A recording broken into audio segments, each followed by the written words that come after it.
Here are 9 brutal business lessons that I learned the hard way, and I'll teach it to you in just 9 minutes. I've had to spend the last 14 years and I've lost over $150,000 learning these lessons. And if you don't have this much time and money to spend figuring out all of this by yourself, then make sure you watch this video till the end, because lessons number 7 to 9 is literally printing money for me right now. Let's get to lesson number 1, which is your network is your net worth. I learned this lesson a little too late in life. I thought success in business came from what you know, the skills, the tactics, the secrets, but it doesn't. It comes from who you know, and it comes down to 2 very basic reasons. You see, the biggest deals don't go to the smartest people, they go to the most connected people. People do business with people they know, like, and trust. It's human nature. Take the PayPal mafia, for example. Everyone thinks that Elon Musk and Peter Thiel built their empires as individual geniuses, but in reality, it was thanks to their network and their friends' connections that the right doors were opened and people were able to make it happen for them. It was this network of sharp operators who then went on to build some of the world's biggest companies like Tesla, SpaceX, YouTube, LinkedIn, and Palantir. That wasn't coincidence. That was networking leverage in action. So, if you've ever seen someone who is less smart, less qualified, less prepared than you still winning, it's because they have a better network. And that brings me to lesson number 2, which is to sell to rich people. What I mean by this is always build products for people who have a higher disposable income. For example, when I was earning $3,000 a month, spending $15 for dinner wasn't a big deal. In the same way, for a guy making over $1 million a month, signing a $50,000 per month deal isn't a big deal. It's the same effort whether you are selling a $15,000 product or a $50,000 product. But the real advantage is that when you serve wealthy clients, they bring you into new rooms. They connect you with other high value buyers. They expand your ceiling. You may be listening to me saying, but Pramod, I don't know any rich people. You see, the better way to think about this is that all rich people have a business. So whom you're essentially targeting are business owners. So starting today, instead of asking about what the employee class wants, ask what the business owner class wants and solve their problems, and you'll end up making more money. Now let's talk about lesson number 3, which is focus on recurring painful problems. Now, you've already probably heard about this, quote in the market which says solve painful problems. But what most people forget is that it must also be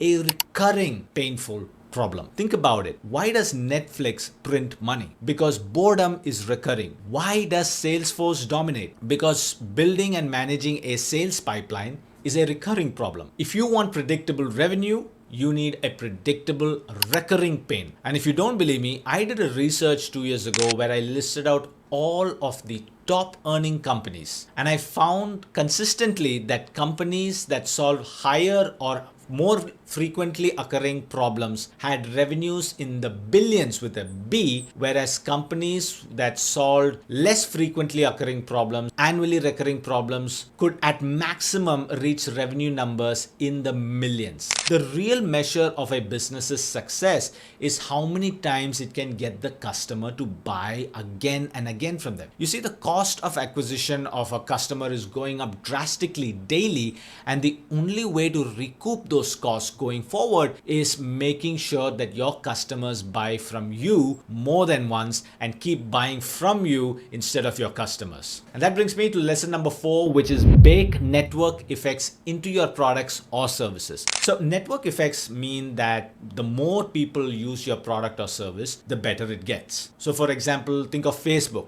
or think of Uber. The more drivers join, the faster the rides. The faster the rides, the more riders join. And the more riders who use the platform, the more drivers sign up. It's cyclical. When 1 billion people joined, it became unstoppable. That's a weapon. Without network effects, you're always hustling, always marketing, always chasing the next customer. But with network effects, your users do the work for you and they bring in the new customers. And that's why investors throw billions at companies with network effects, because they know that once that business hits critical mass, it's almost impossible to kill. So ask yourself this: does your business get stronger every time somebody new joins, or are you just adding more customers to a leaky bucket? That is why today, every business that I build, I ensure there is some sort of network effect baked into the product. It could be as simple as an affiliate income program or as complex as a long-term gamification solution. Now let's talk about lesson number 5, which is big business is better than small business. When I first started, I thought I'd keep things small, right? Keep it simple, keep it manageable. But small businesses are a trap. Small means fragile. Small means you can't hire the best talent. Small means you're just one bad month away from collapse. Think about it like this. You spend 3 years building a coffee shop. You work 80 hours a week, manage staff, stress over rent, and at the end of the day, maybe you take home a decent salary. Now compare that with 3 years spent building Starbucks. Same grind, same sleepless nights, same problems with staff and supply chains, but instead of serving 200 customers a day, you're serving millions. The effort is the same, the outcome is 100x. Truth be told, nobody that I know who started a real business can afford to stay small or grow. Anything that doesn't grow is dead. So don't listen to these influencers selling you the dream of micro businesses or solopreneurship. The problem with that kind of business is it is attached to the person itself, and when that person can no longer work, the business also collapses. And if you're wondering where you've heard that before, it's called a job. A great book to read here to change your mindset is E-Myth Revisited by Michael E. Gerber. In this book, he talks about how to build a valuable business without being the bottleneck. Now, I learned this the hard way, and I don't want you to make the same mistake. So go look at how real big businesses work and emulate them. And that brings me to lesson number 6. It's a small extension of what I just said. The lesson is that you are the business's bottleneck. This is a hard to swallow lesson. Your business can never become more successful than the level of your personal development. Think about it. If I gave your current self $1 billion company to run today, would you be actually able to run it? Or would you collapse under the weight of the multiple decisions that you need to take, the people you need to manage, and the money that you need to move around? That's why the smartest founders I know are obsessed with upgrading their skills, their networks, their mindsets, not because it's fun, but because it is mandatory.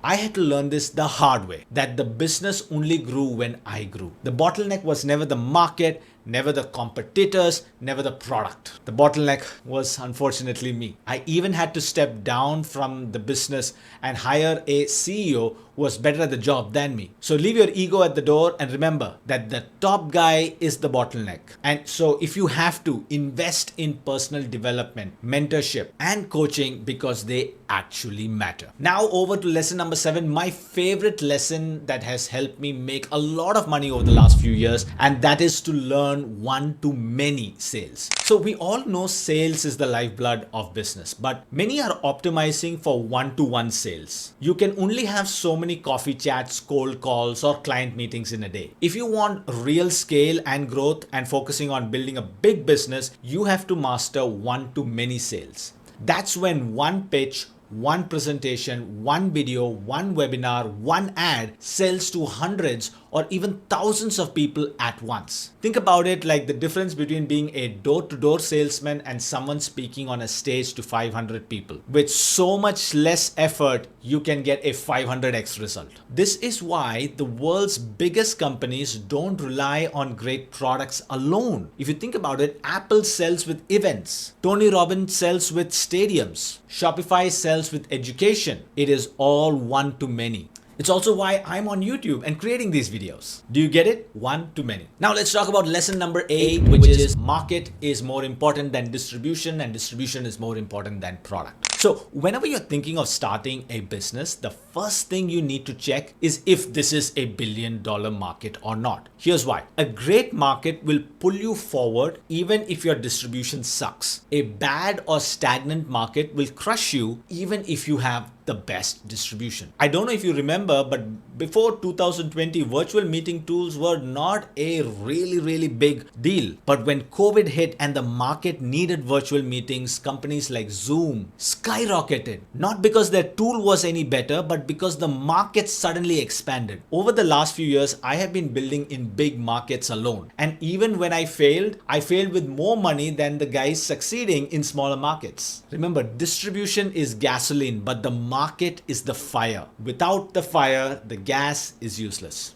Okay, now let's talk about lesson number 9, and that is distribution of outcomes is brutal. You see, most businesses make no money. A few make millions and a handful make billions. So you're not competing for average because the average is broke. You're competing for extreme outcomes. The moment you think that you're going to build something average, you've already lost. Business is a high stakes game for ambitious and skilled people. And if you come dancing into this arena without the hunger to be the best of the best, you're going to spend a good chunk of your life working on something that will suddenly fall apart when a new competitor, a new technology comes along. Business is like the Olympics. This is the place where you can truly maximize your creativity, freedom, and impact. So don't sell yourself short and give it everything that you've got.